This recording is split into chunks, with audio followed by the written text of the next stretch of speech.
Bonjour à toutes et à tous. Bienvenue à Paris où nous sommes rassemblés aujourd'hui pour commémorer les 98 ans d'histoire de la plaine normande avant le passage de témoin à la Direction interrégionale Grand Ouest de CDC Habitat. 98 ans d'histoire de la plaine normande au service du logement social, des cités-jardins à l'écoquartier. Tout commence en 1920 à Blainville-sur-Orne, à quelques kilomètres de Caen. C'est la grande époque des chantiers navals qui, pour loger leurs salariés, créaient la Société anonyme à bon marché de Blainville-sur-Orne. Son patrimoine se composait alors d'un corps de ferme, la cour Lamberville, réaménagée en une trentaine de logements. Les chantiers navals français apportent à la Société anonyme à bon marché les terrains sur lesquels est bâtie la première cité ouvrière, les Brandons. Les habitants sont logés à proximité des chantiers. Les WC sont dans le jardin, les pièces petites, mais c'est déjà le confort moderne, avec en plus la possibilité de cultiver son jardin. Plus qu'une cité, c'est une fierté d'appartenance qui se développe. On devient alors un Brandon, comme d'autres sont parisiens. Avant que la cité ne soit détruite, la plaine normande a recueilli les témoignages des habitants et les a réunis dans un ouvrage, Nous, les Brandons.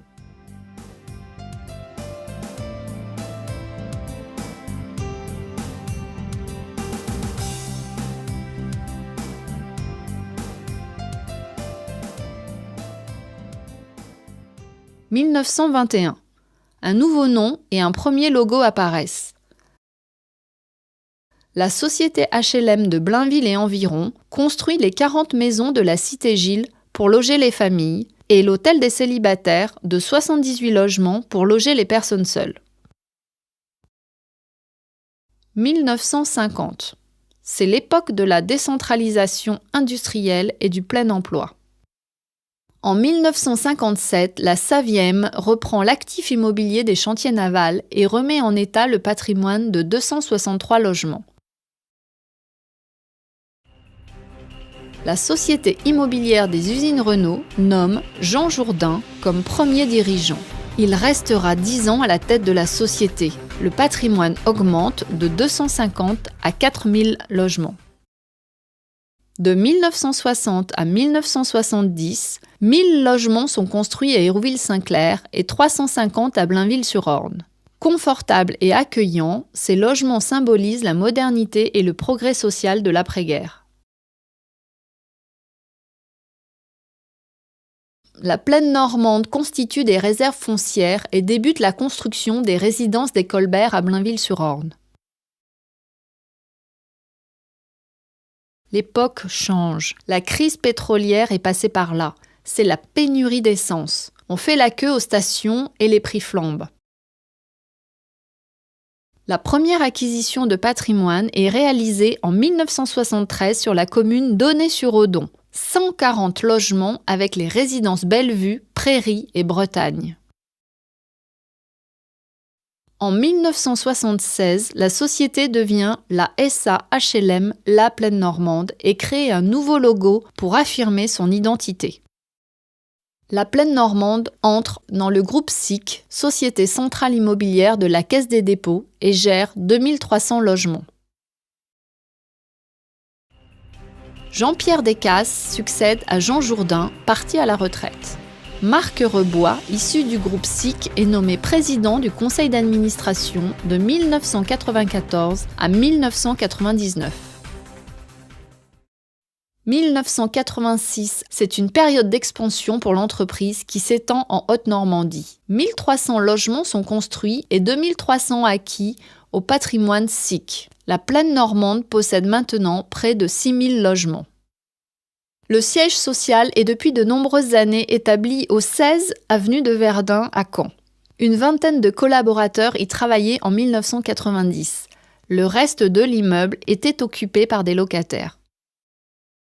La gestion des personnels se professionnalise avec la création d'un poste de responsable des ressources humaines. Le dialogue social s'installe dans l'entreprise. La régie était une équipe polyvalente composée de 6 personnes dédiées aux interventions de petit entretien sur le patrimoine. Elle effectuait une moyenne de 5000 interventions par an. Elle disparaît en juillet 2008. Un vent de modernité se met à souffler. Exit le bureau Louis XV de Jean Jourdain. Bienvenue au PC qui remplace les machines à écrire. On recrute et on pousse les murs jusqu'à investir l'intégralité du bâtiment. À partir des années 1990, la production passe à 300 logements par an. Pour faire face à cette croissance, la plaine normande se décentralise à Caen, Hérouville-Saint-Clair, Alençon et Le Havre, qui viennent s'ajouter à Aulnay-sur-Odon et Rouen. C'est l'époque des reprises de patrimoine situées en zone urbaine sensible. 1443 logements sont ainsi repris en gestion. 800 du nouveau logis en Seine-Maritime et dans l'Orne et 443 de travail et propriété au Havre. Il s'agit des résidences Humbert et Lamartine qui bénéficieront d'opérations de réhabilitation-résidentialisation d'envergure. En 1997, le logement social s'ouvre à l'accession à la propriété. La plaine normande a été précurseur pour créer de la mixité sociale et générer des fonds propres réinvestis dans la construction. Objectif toujours d'actualité. Avec un rythme de 40 ventes par an, 900 logements ont été vendus à l'unité à ce jour et 41 ensembles immobiliers ont été vendus en bloc. En l'an 2000, ce sont les 150 logements de la résidence frileuse au Havre qui entrent dans le parc plaine normande. En 2001, la plaine normande reprend la gestion d'une SEM en difficulté à Petite Couronne. Les indicateurs sont redressés rapidement. En 2009, la loi Moll crée l'obligation légale de mise en œuvre du parcours résidentiel. Un GIE Vente est créé en 2010. Même si l'activité est soutenue, le travail s'effectue dans la bonne humeur et la convivialité. Un voyage à Jersey est organisé en 1989.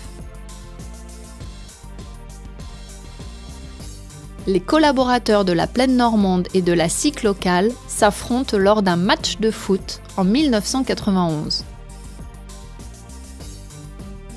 Un pique-nique est organisé en août 1991 au bord de l'Orne, au pied du pont Birakheim à Caen.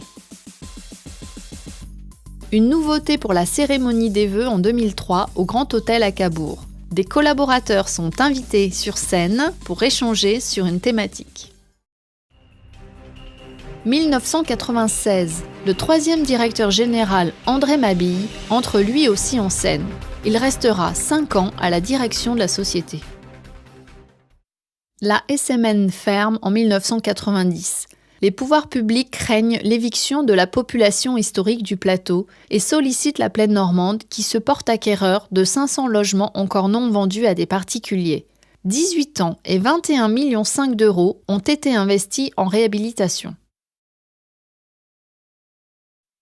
Le 10 mai 2011, la plaine normande fête à Blainville-sur-Orne son 80e anniversaire et son 10 millième logement. La première pierre des nouveaux Brandons est posée sous le regard de Jean Jourdain.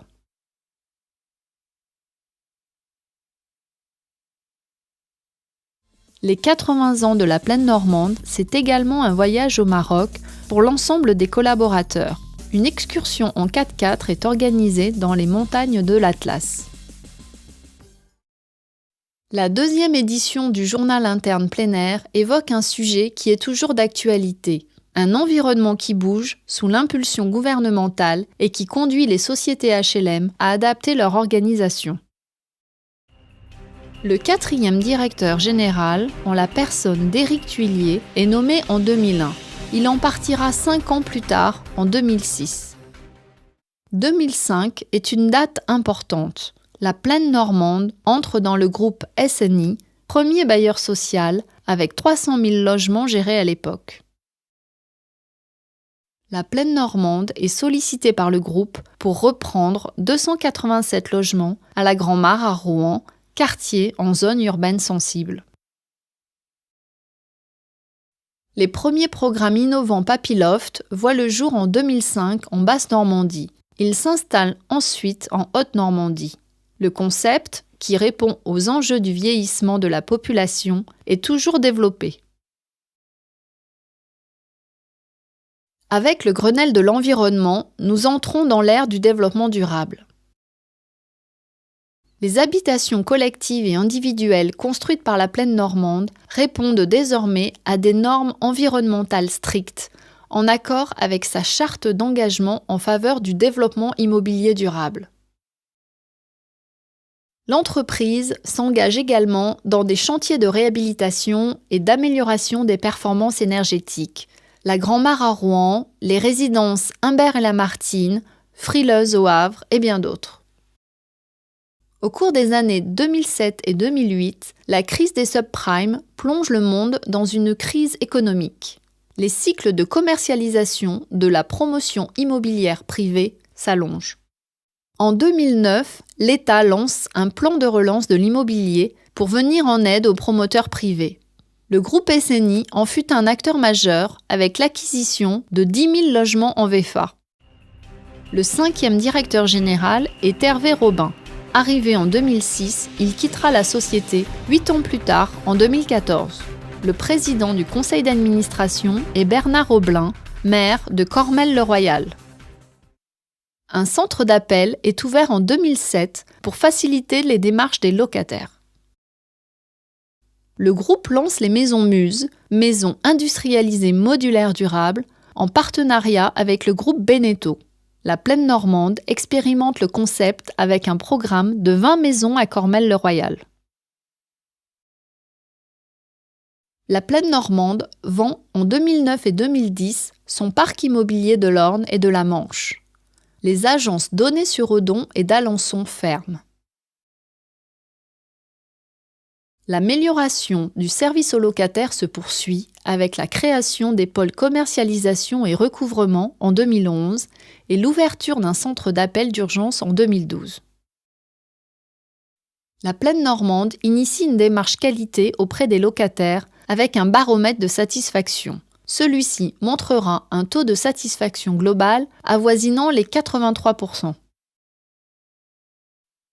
La plaine normande met en ligne un site internet et un espace de service en ligne dédié à ses locataires. L'actuel et dernier président du conseil d'administration est Xavier Lecoutour, ancien élu à l'urbanisme de la ville de Caen. Je deviens, en 2015, la 6e et dernière directrice générale de la plaine normande. Le plan de performance 2015 fait évoluer la gestion de proximité. La plaine normande recrute des gardiens sur les résidences et introduit de nouveaux métiers en agence que sont les responsables de secteur et les cadres techniques. Les équipes de gestion locative sont regroupées sur 2 agences à Caen et à Rouen. L'agence DIF ferme. Ici, une photographie de la nouvelle équipe ainsi constituée de l'agence Caen Littoral. L'écoquartier se concrétise à Blainville-sur-Orne avec la livraison de la résidence Lambertville en 2012, puis la résidence de l'église en 2016. Dans le cadre du mois de l'architecture contemporaine, la résidence Le Moulin de l'écoquartier de Verson est primée pour sa qualité architecturale et sa haute performance énergétique. Les événements de team building se succèdent avec une participation à la Rocambelle. À la Norlandas Cup,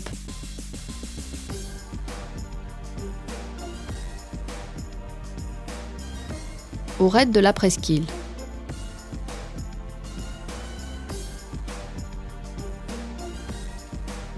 La cérémonie des vœux s'est transformée en journée festive en juin.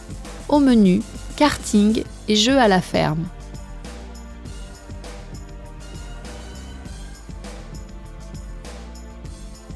Les vœux 2017 au Dôme sur la presqu'île de Caen.